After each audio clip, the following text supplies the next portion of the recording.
नाजरीन, कौन करेगा कराची साफ। कराची में एक मुकाबला शुरू होने को है। बहरी उमूर के विफाकी वजीर ने 2 हफ्तों में कराची को चमचमाता हुआ शहर बनाने का ऐलान क्या किया। हुकूमत सिंध भी कराची को साफ सुथरा शहर बनाने के लिए सरगर्म हो गई।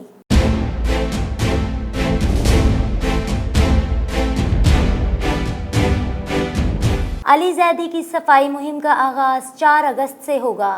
उन्होंने अपनी इस मुहिम का नाम क्लीन कराची रखा है। अली जैदी क्लीन कराची मुहिम का आगाज KPT बिल्डिंग से करेंगे। अली जैदी का दावा है कि कराची वालों को बड़ी ईद से पहले बड़ी ईदी देंगे। विफाकी वजीर की क्लीन कराची मुहिम में ड्रामा निगार अनवर मकसूद, गुलकार फाखिर महमूद, शहजाद रॉय ने हिस्सा लेने का ऐलान कर दिया है। मगर सिंध के वजीर बल्दियात सईद गनी ने साफ सुथरा कराची मुहिम का आगाज फौरी तौर पर शुरू कर दिया है। गुज़िश्ता रोज सईद गनी ने यूसुफ गोट, सादी टाउन, सादी गार्डन का अपने लाओ लश्कर के हमरा हंगामी दौरा किया। मशीनरी के जरिए बारिश के पानी की निकासी करवाई, बरसाती नालों का जायजा लिया और मौके पर अहकामात जारी किए। कमिश्नर हाउस में आला सतही इजलास में मुतल्लिका अफसरान की कारकर्दगी की दिल खोल कर तारीफ की। नाजरीन, कराची में सफाई मुहिम की इस मुकाबलेबाजी को अच्छा शगुन करार दिया जा रहा है।